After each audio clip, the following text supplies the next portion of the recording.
Class. आज हम आपको कोलाइडल स्टेट का इंट्रोडक्शन और कुछ इम्पोर्टेंट प्रोसेसेस एंड क्लासिफिकेशन उसके बारे में डिस्कशन करेंगे इस वीडियो में। तो जैसा कि आपने नोट्स बना लिए होंगे या आपने बुक में टिक कर ली होगी, कुछ भी है तो उसको आप ध्यान से देखो। अगर कहीं कोई दिक्कत आ रही हो फिर से आप पूछ सकते हो। थॉमस ग्राहम थे जिन्होंने सब्सटेंसेस को दो पार्ट में डिविजनाइज किया था। एक तो क्रिस्टलॉइड्स वे थे जो कि फिल्टर पेपर या पार्चमेंट पेपर के द्वारा उनके सोल्यूशन जो है ईजिली पास हो सकते थे। जैसे इनऑर्गेनिक सॉल्ट था, एसिड से, एल्कलीज से। केन शुगर था, यानी केन शुगर, इससे आप बेटर समझ सकते हो कि केन शुगर को अगर वाटर में डिज़ोल्व करते हैं तो सुगरी सिरप यानी शरबत बनता है। ग्लूकोज को भी अगर डिज़ोल्व करें एक सोल्यूशन दे तो वो ईजिली फिल्टर पेपर या पार्चमेंट पेपर से ईजिली पास हो जाते थे। ठीक है, उसे हम क्या बोल सकते थे? क्रिस्टलॉइड्स बोल देते थे। ठीक है, कोलाइड्स क्या थे? कोलाइड्स देखिए, एक लैटिन वर्ड कोला प्लस वाइट्स। ठीक है, कोला का मतलब ग्लू और वाइट्स का मतलब लाइक, यानी ग्लू लाइक सब्सटेंस जो कि पार्चमेंट पेपर से ईजिली पास नहीं हो पाते थे, उसको हम क्या बोलते थे? कोलाइड्स बोलते थे, चाहे उसका एक्वस सोल्यूशन ही क्यों ना बना लें। जैसे ग्लू को आपको कितना भी इसको डिज़ोल्व करो, ये किसी भी तरह से पार्चमेंट पेपर से ईजिली पास नहीं होगा। जिलेटिन, अब जिलेटिन टर्म आपके लिए नया है, तो जिलेटिन आप ऐसे जान लो, जो आप लोग कैप्सूल खाते हो मेडिसिन में, तो जो आउटर जॉकेट होती है जिसके अंदर मेडिसिन फिल होगी, वो आपका जिलेटिन का बना हुआ होता है, जिलेटिन। ठीक है, इसी तरह एल्बुमिन, स्टार्च, सिलिसिक एसिड। कुछ लोगों को सिलिसिक एसिड पता होगा लेकिन ऑलमोस्ट को नहीं पता होगा। एक टेट्रा बेसिक एसिड है, H4SiO4, मैंने बता रखा है।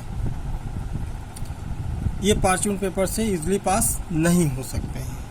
ठीक है, लेकिन ये मॉडल ज़्यादा दूर तक फॉलो नहीं हो पाया। क्यों? क्योंकि इसमें कुछ सब्सटेंसेस ऐसे थे जो कि अगर उनका सॉल्वेंट चेंज कर दिया जाता था, ठीक है, तो वो दोनों की तरह बिहेव करने लगते थे। यानी पर्टिकुलर एक ना तो क्रिस्टलॉइड फॉर्म में रह सकते थे, ना ही कोलाइड फॉर्म में। जैसे NaCl था तो एक्वस सोल्यूशन था तो वो क्रिस्टलॉइड की तरह वर्क करता था, लेकिन अगर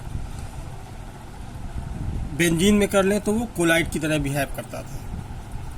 ठीक है, इसी तरह सोडियम स्टीयरेट जो कि आपका सोप, एक्वस सोल्यूशन में कोलाइड की तरह रिएक्ट करता था, लेकिन अल्कोहल में जब इसको डिज़ोल्व किया जाता था तो ये क्रिस्टलॉइड की तरह बिहेव करता था। तो इसमें कुछ सर्कमस्टेंसेस आए जिसकी वजह से इसको कम्प्लीटली फॉलो नहीं किया गया। उसके बाद इसका एक मॉडर्न कॉन्सेप्ट आया जिस पे इन्होंने इसको एक्सप्लेन किया। ये जो मॉडर्न कॉन्सेप्ट आया वो जिगमॉन्डी ने अल्ट्रा माइक्रोस्कोपिक स्टडी की और कुछ फैक्ट्स निकाले इन्होंने। ठीक है, जिसको इन्होंने बताया कि कोलाइडल सिस्टम हेट्रोजीनियस नेचर होगा लेकिन सीम लाइक अ होमोजीनियस, और जिसमें दो फेजेस होंगी, P=2, यानी 2 फेजेस होंगी। एक तो डिस्पर्जन मीडियम जिसको सॉल्वेंट कह सकते हैं, और दूसरा डिस्पर्स फेज जिसको हम सोल्यूट कह सकते हैं। ठीक है, तो यहाँ पे अगर देख लिया जाए, particle size of disperse phase जिनकी लाई करती है 10 एंगस्ट्रॉम टू 200 एंगस्ट्रॉम, और डिस्पर्जन मीडियम की लाई करती है 10⁻⁻7 टू 10⁻⁸ सेंटीमीटर। अगर इसकी बात करें 10⁻⁷ इंटू मतलब 2 2 × 10⁻⁵ सेंटीमीटर डिस्पर्स फेज की और ये डिस्पर्जन मीडियम की, वही कोलाइड कहलाए।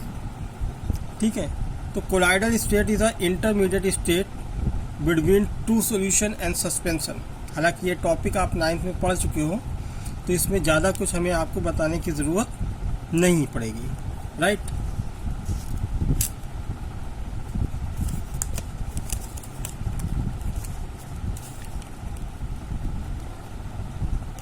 उसके बाद हम सीधे शॉर्टली इसको देख लेते हैं कि इसकी जो प्रॉपर्टीज़ है कंपैरिजन अकाउंट में। ठीक है, कंपैरेटिव अकाउंट में पार्टिकल साइज अगर सस्पेंशन है तो मोर देन 200 नैनोमीटर रहेगा, कोलाइडल का है 1 नैनोमीटर टू 200 नैनोमीटर और ट्रू सॉल्यूशन का 1 नैनोमीटर। ठीक है, विजिबिलिटी अगर देखें बेटा तो विजिबिलिटी सस्पेंशन की it can be seen bye naked eyes, invisible, only light scattered bye them is visible.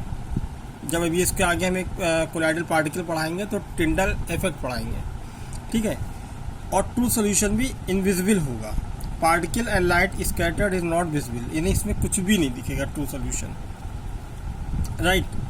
Do not, suspension में डू नॉट डिफ्यूज और diffuse very slowly colloidal solution, क्योंकि ग्लू लाइक प्रॉपर्टी होती है, क्योंकि और इनके size particles जो होंगे वो सस्पेंशन और ट्रू सॉल्यूशन के इंटरमीडिएट होंगे। And diffuse rapidly for true solution. तो ये कुछ प्रॉपर्टीज हैं जिनको आपने कर ही रखा है।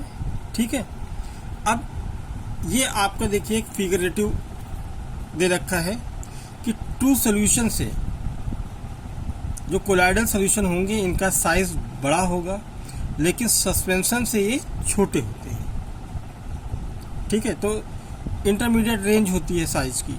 ठीक है, ट्रू सॉल्यूशन एंड सस्पेंशन। अब इसका क्लासिफिकेशन की हम बात कर ले बेटा। एक चीज़ और बता दें, जैसे सॉल्यूशन बना है सोल्यूट प्लस सॉल्वेंट, वैसे disperse phase plus dispersion medium, यानी डिस्पर्स फेज सोल्यूट की तरह काम करेगी और डिस्पर्जन मीडियम सॉल्वेंट की तरह। ये आपका कोलाइडल सिस्टम यानी सोल्यूशन, राइट। तो disperse phase plus dispersion medium equal to colloidal system. Classification of colloid, तो इसको कई तरह से क्लासिफाइड किया गया है on the basis of nature of dispersion medium. तो aerosol, in this colloidal system air is the dispersion medium. ठीक है, जिसमें डिस्पर्जन मीडियम क्या होगा, एयर होगा, कोई पार्टिकल्स उसमें स्कैटर्ड होंगे। ठीक है, वो डिस्पर्स फेज हो जाएंगे जो पार्टिकल्स होंगे, और जिस मीडियम में होंगे, एयर में होंगे, तो उसको हम क्या बोलेंगे, एरोसॉल। इसी तरह हाइड्रोसॉल, हाइड्रो का मतलब वाटर, जिसमें डिस्पर्जन मीडियम क्या होगा, वाटर होगा। अल्कोहल, जिसमें अल्कोहल होगी, अल्कोसॉल। और बेंजोसॉल, जिसमें डिस्पर्जन मीडियम बेंजीन होगा।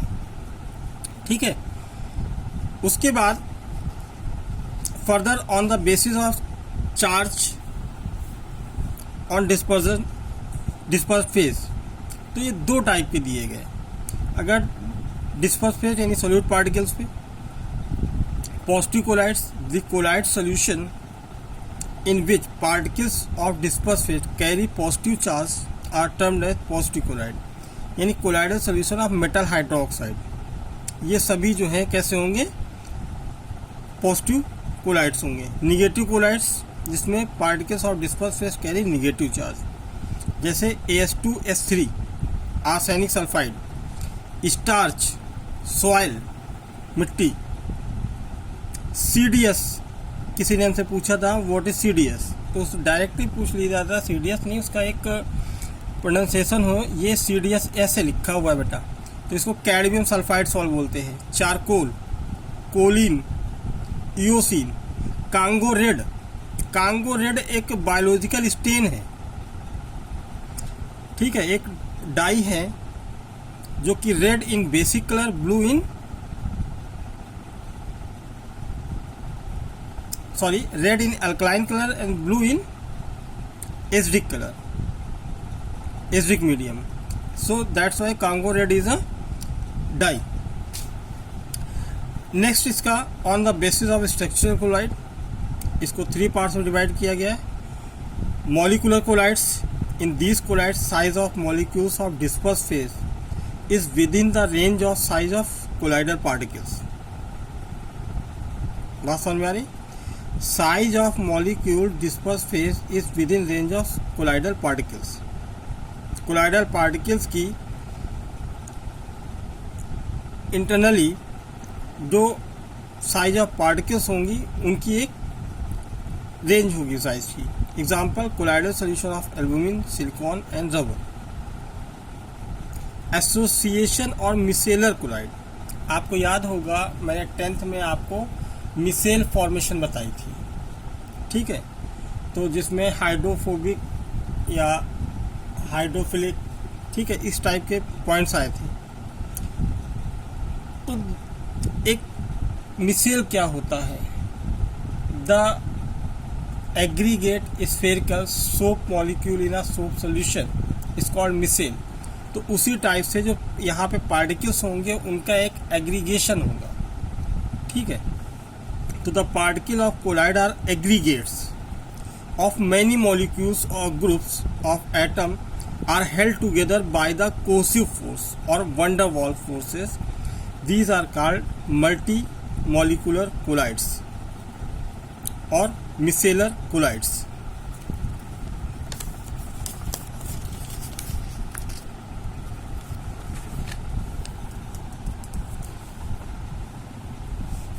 अब देखिए यहाँ पे एग्जांपल में दे दिया गया है colloidal solution of sulphur, soap and detergent. ये सब क्या है? मल्टी मॉलिकुलर है या एसोसिएट कोलाइड्स है। दूसरा है macromolecules. Colloidal particles of colloids exist polymer having high molecular weight greater than 10,000, यानी प्रोटीन है, जिलेटिन है, स्टार्च है, ये सभी जो है मैक्रोमोलिक्यूल्स होंगे जिनके पार्टिकल्स जो होंगे बहुत हैवियर होंगे, ठीक है। ये आपको नहीं करना है, कंपोजिशन के अकॉर्डिंग भी नहीं करनी है। On the basis of nature of disperse phase and dispersion medium, बेटा ये इंपॉर्टेंट है, आप लोग ध्यान दे लीजिए।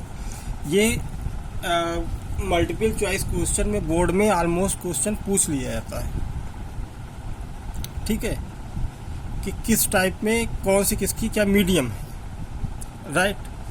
तो यहाँ पे आपको सभी कुछ पढ़ना है, जैसे physical state of disperse phase.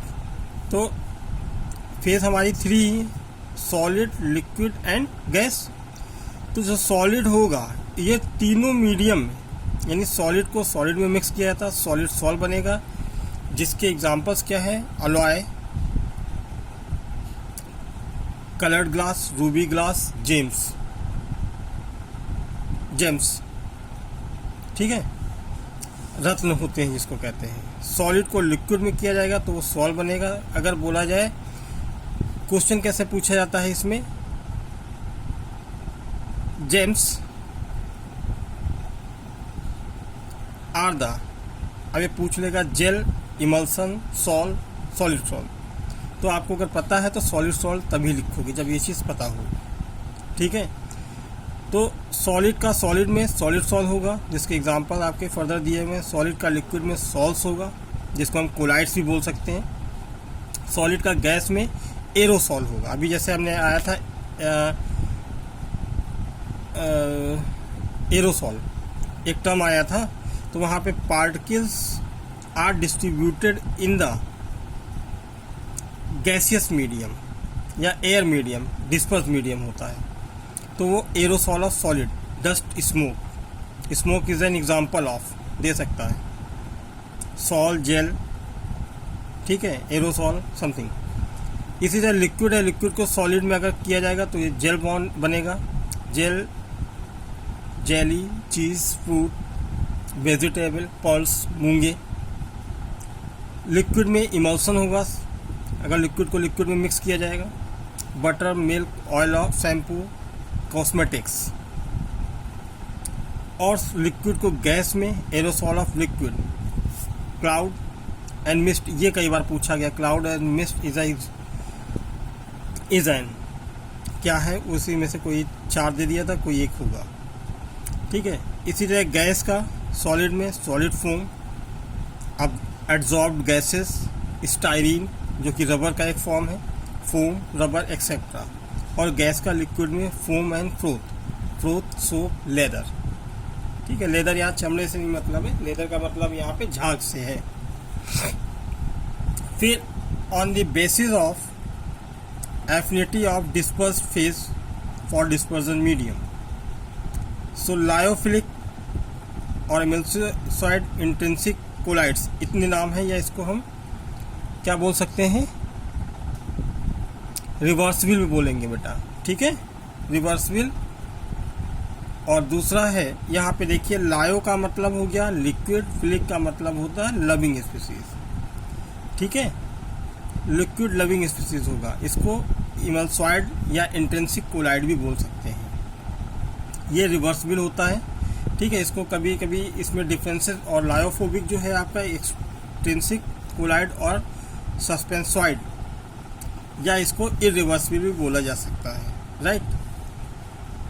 तो यहाँ पे बेसिकली इसमें इतना डिटेल में नहीं पूछा जाता, ये डिफरेंसेस पूछ लिए जाते हैं, या तो पूछ लिया जाएगा। सस्पेंसॉइड आज तक नहीं पूछा गया, एक्सटेंसिक या इंट्रेंसिक पूछा जा सकता है, इमल्सॉइड्स नहीं पूछा गया, ठीक है। या सीधे पूछ लेता है लायोफिलिक या लायोफोबिक, या दूसरा पूछा जा सकता है आपका रिवर्सिबल एंड इरिवर्सिबल, या एक्सटेंसिक और इंट्रेंसिक के उससे पूछा जा सकता है। तो हमने इसमें लिखा भी है, ईच 9 आप ड्रॉ कर लो, इसमें से एनी वन ऑफ देम, ठीक है, any 9 of them, sorry, any 9 of the them. तो इसमें इम्पोर्टेंट आप कर सकते हो 9, क्योंकि 14 दे रखा है, 5 आप स्किप कर दो, और ये इम्पोर्टेंट है एग्ज़ाम के पॉइंट ऑफ व्यू से। Okay class, thank you.